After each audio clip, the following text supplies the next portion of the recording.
Hello, and thank you for joining the Lital Shemesh Israel Debrief. I'm Lital Shemesh, broadcasting to you from Israel. With us today is David Jablinowitz, until recently an op-ed editor of the Jerusalem Post and a former political and diplomatic reporter on Kol Israel English News. Hello, David. Thank you so much for joining us. Lital, thank you for having me. Let's just dive into, the hottest topic at the moment, and this is the establishment of the Board of Peace of Trump. We're seeing Qatar on that board. We're seeing Turkey on that board. How, in your eyes, Israel should approach everything that's happening in Davos at the moment? Well, that's exactly the problem. You cannot have Qatar and Turkey overseeing this process. They can't be instrumental in what the future of the Gaza Strip will bring. We know that both Qatar and Turkey embrace Hamas. Qatar hosts Hamas, has and continues to host Hamas. The Hamas organization, terrorist organization, continues to be there in the Gaza Strip. It is a potent force building itself up again in the areas of the Gaza Strip, at least where Israel is not located right now. Turkey, their president, Recep Erdogan, is a very aggressive leader. He has regional powers that he wishes to even expand beyond what he has already. And he wants to be in charge of the Gaza Strip for specific reasons.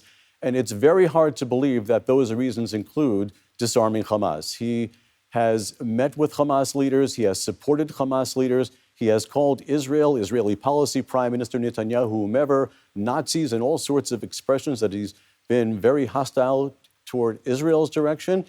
How in the world can we have, Hamas disarmed, rid of in the Gaza Strip if Turkey and Qatar are there? Yeah, when we know Qatar was funding Hamas for so long, when we know they have the same aspiration to see the destruction of the state of Israel. But the question is how Israel, should dance this really gentle dance with Donald Trump, because we do have a good relationship. We know Trump has good intentions in wanting to, create some sort of a Singapore out of the Gaza Strip. And the question is, under what terms? So both U.S. and Israeli officials are telling me that the fact that Netanyahu himself was invited to be on this board of peace was a way for President Trump to placate him, to calm Netanyahu down, to make Netanyahu realize that he will be a vocal force on this committee, on this whole process that's going to go on. And as a result, Netanyahu can consult and have a voice with other friendlier people, friendlier leaders who will be on this board of peace. And he will have more sway. He will be able to say, okay, I don't know what kind of, compromise can possibly be reached necessarily, but in order to have Turkey and Qatar somehow involved, it cannot be in a way that they will have the ultimate say that they can in any way get in the way of disarming Hamas. And with Netanyahu on this board of peace, with other friendly leaders, others in the international community who do support Israel's position, including President Trump himself, including Trump's top advisors, Jared Kushner, Steve Witkoff, the Secretary of State, Marco Rubio. So in other words, this is what Trump himself is trying to do. He likes President Erdogan because he likes strong leaders, does Trump, okay? And he wants Qatar on board because of the money that can support the Gaza Strip and whichever other way this will help the Trump administration, okay? But on the other hand, I don't think any of those countries will invest money before they know, that there's value for their investment. But on the other hand, Qatar doesn't have any interest to dismantle disarmed Hamas. So this is the only one who can do it is Israel. You're 100% right. And this is the other issue that's at stake here right now. The whole concept of starting phase two, okay?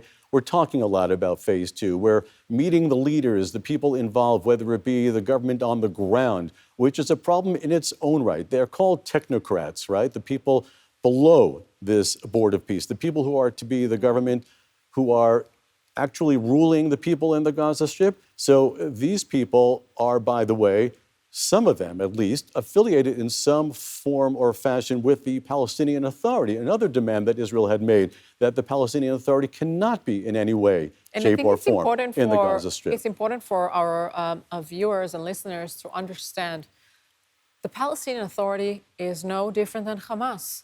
The Palestinian Authority are paying terrorists, are funding terror, teaching hate in schools, in kindergartens, naming schools after suicide bombers.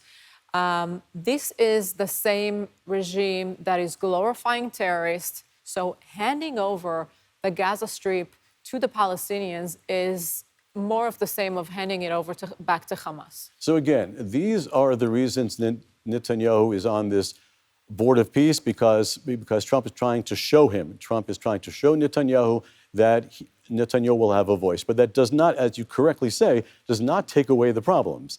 And the problems are any role the Palestinian Authority has in the Gaza Strip, the fact that Hamas is not disarming, or until it disarms, we cannot move ahead in any sort of productive way, and the fact that Qatar and Turkey will have a major say in this whole process. So that is exactly our situation right now. We also need to take into consideration is the fact that the Trump administration won't stay there forever.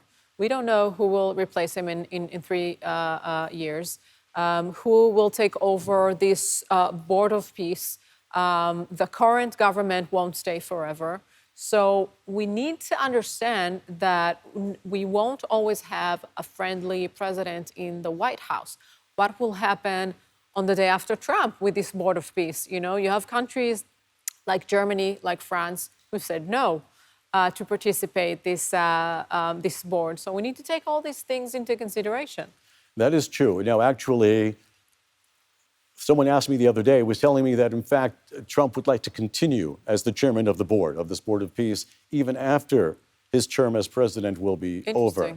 Now, in a bit sardonic, sarcastic, snarky kind of way, I reply, let's just see, first of all, you know, Donald Trump has talked about staying on as president of the United States. Yeah. Assuming he does step down when that time comes, we'll see what the situation will be. I think that's less of an issue for us for grappling with right now, because of the fact that it is a bit down the road. A lot will happen by then. And based on what will happen by then, I think will determine the future. I think that if we can solidify a whole process, we're seeing, as we said a moment ago, that Hamas is still there in the Gaza Strip. If we can rid Hamas altogether from the Gaza Strip, and in terms of that ideology, to work on that ideology, that's a long process of many years. But after then, he's been in office now. Trump has been in office for 1 year, so another 3 years that he's in office. In another 3 years, hopefully, you're not going to change Palestinian society. And as you say, Palestinian Authority officials, some of them are right up there with Hamas in terms of what they feel toward the state of Israel. If we actually see the real progress that is necessary, 3 years is at least enough time to get things started, then I think we'll have less of a problem. The bigger problem will be if we go nowhere, if Hamas is still there, if they're still there with arms, and if they're hiding as they are now with the world thinking that they're gone, but they're not. That's the bigger problem. Yeah, we need to understand that Hamas is still controlling 40% of the Gaza Strip, that Hamas still have weapons, tunnels, and as we speak, they want those technocrats committee to come and govern Gaza, because they could just continue being the military side of Gaza. And at the end of the day, Israel cannot allow those tunnels to stay in the Gaza Strip. Israel cannot allow any armed terrorist walking around the streets of Gaza. In a way, maybe Israel is saying to itself, or Prime Minister Netanyahu saying to himself, let's be patient. Let's see what's happening in Iran, which is our major, focus at the moment. We have a major opportunity to maybe see a change in the Ayatollah regime in Iran. And if that will fall, there'll be a domino of, all of Iran's proxies. We're talking about Hamas, we're talking about Hezbollah, we're talking about the Houthis. We'll see a different Middle East. That could very well be. I mean, clearly Netanyahu and Trump need each other. I'm not going to go off onto another subject, but we talk about the issue of the pardon that Trump has been asking President Herzog, more than asking, for him to grant whatever process that can be carried out. It's because the two of them do need each other very much. And it comes in the case of Iran, it's very much the case in Gaza. They need each other, and therefore they will work together because without the other, so if, for example, there are problems right now in Gaza, Netanyahu will work along with Trump because he knows he has seen what Trump has done on the Iranian front already. We know that even though, a lot of people figure we're past any possibility of an American attack on Iran, that both the U.S. and Israel are very much prepared for one. We don't know, you and I don't have the secrets necessarily of what exactly is going on. The White House press secretary says it's just the president himself and a very small form of people who really know what's going on. So we don't know necessarily, but they are working very closely on that. They want the same thing in Iran. And I will tell you one more thing. When President Biden was president, right after October 7th happened, President Biden, the president of the United States, of course, at the time, went to allies, including European allies and Arab countries, and wanted right then and there, in October of 2023, to stop everything. He wanted the hostages, he wanted these allies to work with the United States to ensure the release of all the hostages, to get Hamas out of the Gaza Strip, okay, and to ensure, in the long term at least, a better life for the people living in the Gaza Strip. Except that the the Biden administration was a very weak administration, okay? And the Europeans did not take them seriously, and the plan did not work. And a lot of criticism is leveled against the Europeans for then complaining about Israel that we had to carry out a war afterward when they got in the way. However, and this is getting to your point, many people will say, but you know what? If the Biden administration's plan had worked, we would never have had a situation of Hezbollah with Iran, with Syria. So it's very hard to tell what the future will bring, and that's why Netanyahu and Trump want to be very closely allied. And when there are problems, hopefully they'll work them out. Yeah, and I have to stall a little bit about what you mentioned, making the life of the poor people in Gaza better. There's something that we must remember. On October 7th, a few hours after the Nukhba terrorists raided our cities and towns, there was another wave of old men with flip-flops, of young children with knives, of people who are representing the population of Gaza, who were taught to hate from young age, who raided our cities and kibbutzim. And I think until we see a denazification process in the Gaza Strip and in the Palestinian Authority, we will not see a better future for some sort of peace, some sort of coexistence, because you have Jews on one side that want to live in peace, that live with 20% Arabs in the state of Israel. And you have Arabs, Palestinians on the other side, who doesn't want the state of Israel to exist. And that's the basic difference between us and them. That is obviously a very big problem. Now, I will say this, the way that much of the international community looks at it is as follows. We talk about the fact that, as you say, what happened on October 7th, there was a lot of celebration that was going on among regular, if you want to call them such, Palestinians in the Gaza Strip, okay? We saw that after the Hamas terrorists invaded our country, other Palestinians followed while, all the gates had been broken down, okay? The barriers had been broken down, okay? So we definitely saw that. There are people who look at our situation now and say, well, you know what? This is a long-standing thing. If you go back all the way a couple of decades ago, there was an election for the Palestinian Legislative Council, and Hamas won more seats than any other party. In surveys after October 7th, they would have elected Hamas again in the Palestinian Authority and in the Gaza Strip. Right. So here's the thing. People have also asked the question, why don't more Gazans speak out? If they really are innocent, okay? If they really are innocent, why aren't they speaking out more, okay? Now, I'm not going to compare the situation of Gaza with Iran, but we know what happens when you're in an oppressive regime. It's very difficult to speak out, okay? And there are various videos that get out, clips that get out of people who try and do speak out, shout out against Hamas, and then get beaten. Some get killed, I'm sure. We don't have all the details, obviously. That is the reality in the Gaza Strip.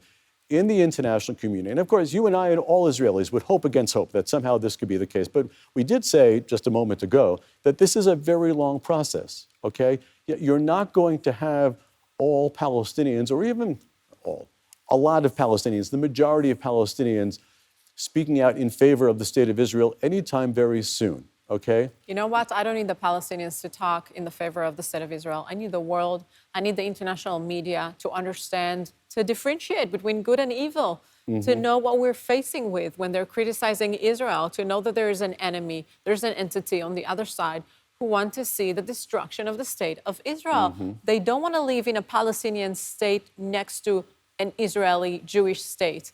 They want a Palestinian state without an Israeli state. Listen, there is anti-Zionism as well as anti-Semitism out there, okay? We see even, to make the comparison between Iran and Gaza, right? So much has been said about how on October 8th, and with monies of Qatar, okay? October 8th, 2023, the day after they attacked us, the Palestinians attacked us, okay? We saw already protests from the river to the sea. Israel was guilty of genocide. It didn't even take enough time for us to even counter after that attack on us on October 7th. So we know what's out there. And people have said about Iran right now, where are all those people who were complaining about what we were doing? Why aren't they standing up and doing the same thing on behalf of the, as you say, quote unquote, poor Palestinians, as they were doing for them? Why aren't they doing that for the Iranian people right now? And the cynical, but probably, very likely, the answer is, because we're not involved. Jews aren't involved. The Israelis aren't involved. No, there's no question about it. The question simply is, how do we move on from here? And that's why, that's part of the negotiations that goes on, okay? And that here too, whether it be, by the way, Prime Minister Netanyahu, or when he's out of office, again, we have to speak long term, just like after Trump, after Netanyahu, as time goes on, there is a lot of agreement, I think, in Israel about the fact that we have to be very strict. The lessons of the days of people, don't want to single out, but there was someone like Shimon Peres, for example, who was very much a long time ago promoting the issue of if you improve their economic plight in the Gaza Strip, things will be better. That proved to be totally untrue. 100%. The only thing I can say... Qatar was sending millions of dollars inside the Gaza Strip, and what has... And we approved it. And by the way, Netanyahu approved that too. And all that money went to building terror tunnels, terror infrastructure, weapons. Yeah. So I think many of us here in Israel say, what happened before October 7th can never happen again. Our attitude can never be what it was back then. We all love peace. We all want peace. We all want to believe that it can be done. But we have to have, to say the least, a much more watchful eye than we ever had before. We cannot take anything for granted. You know, back again in that first decade of the 2000s, when you had those elections for the Palestinian Legislative Council, there were people who were saying, and it was hard to believe because Hamas was already carrying out terrorist attacks.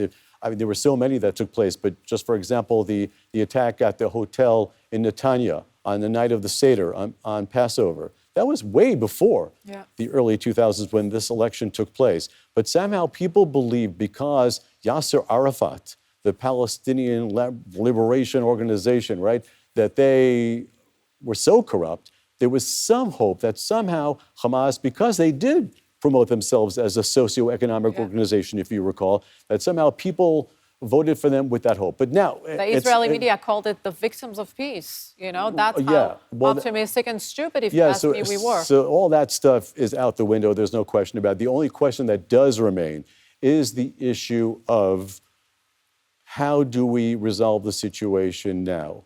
I know there are those...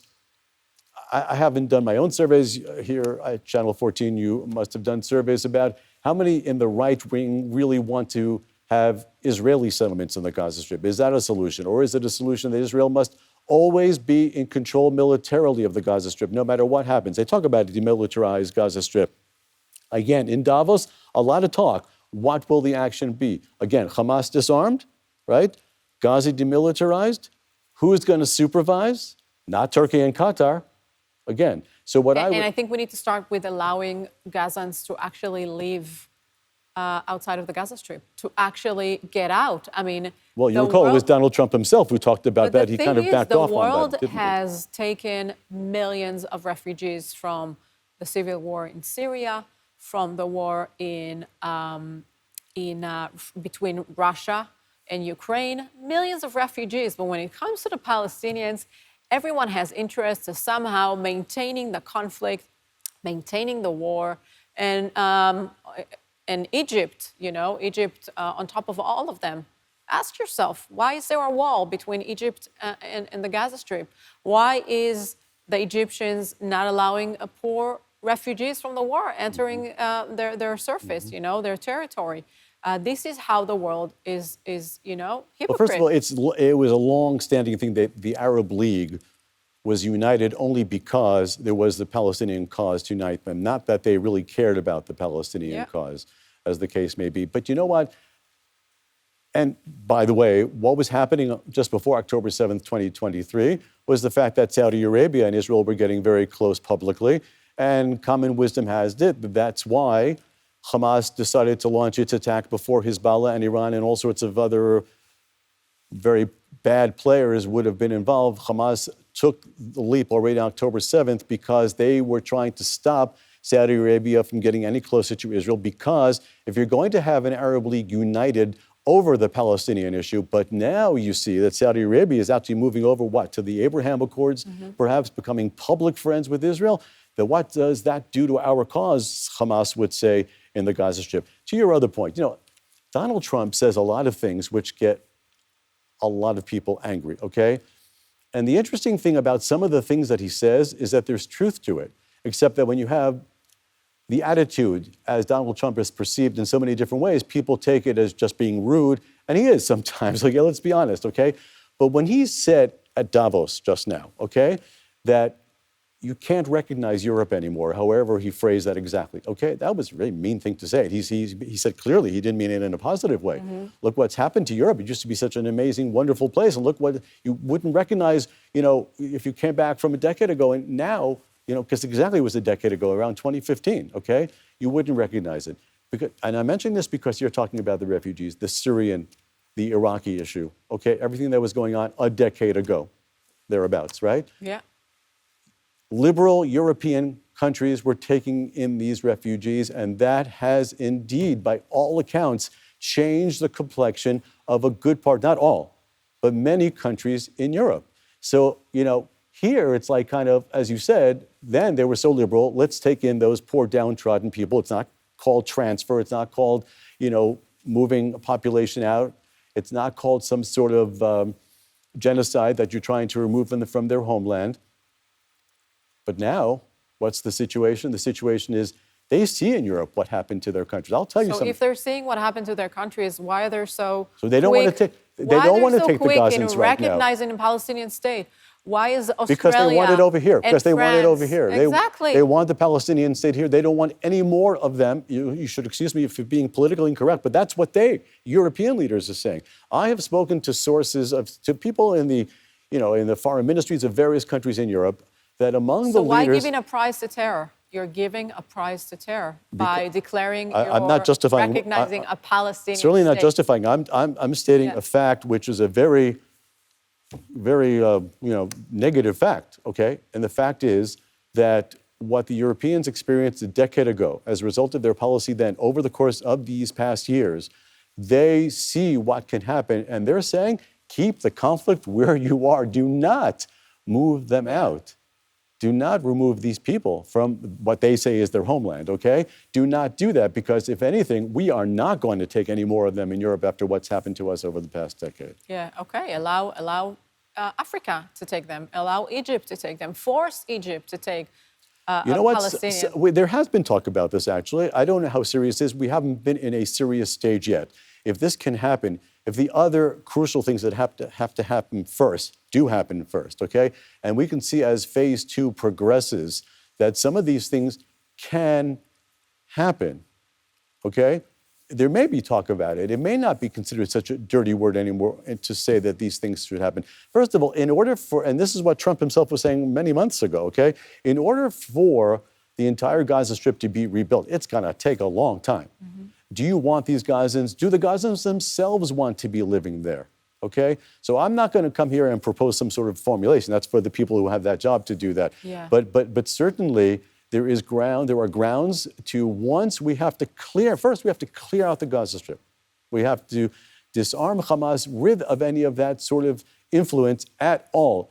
Any Turkish or Qatari or any other negative influence has to be disposed of or prevented from entering the Gaza Strip. Once we can reach that point, once we can reach, somehow, it seems like it's impossible. It really does, after everything we've been through over the last decades. But this is why the international community is hoping is something which we can cooperate, and we'll see if we can cooperate. If it doesn't mean suicide for us, okay, then that is something that will come later on to somehow rebuild the Gaza Strip. And people who, yes, they have to recognize that Israel has a right to exist, and that they are not there to ultimately one day, such as on October 7th, to come and try to commit genocide against us, and instead be people who will live alongside us. Sounds like, I don't know, a paradise of the future, but if that can happen, and it's a long, long process, thus to your point at the very beginning, there's going to be another U.S. president after another 3 years and stuff like that. It's a complicated, there's no question it's a complicated process. The countries of the world should start with forcing or telling the Palestinian Authority, we will stop transferring money as long as you're paying terrorists. As long that pay for slay. I mean, absolutely. As long as you're giving salaries for terrorists, we are not transferring money. That should be the basic demand of the world. By the way, and people often they tend to talk about Hamas and the Gaza Strip, but Hamas is also on the West Bank, Judea and Samaria. So it's not as though they are totally two different entities. Yeah. A lot to talk about, but the time is short. David Jablinowitz, thank you so much for joining me this podcast. Thank you very much for having me, Lital. Thank you. That's all for today. Thank you for listening. If you found this episode meaningful, let us know in the comments, and don't forget to follow or subscribe so you won't miss the next one. I'm Lital Shemesh from the Holy Land. Thank you so much. God bless you.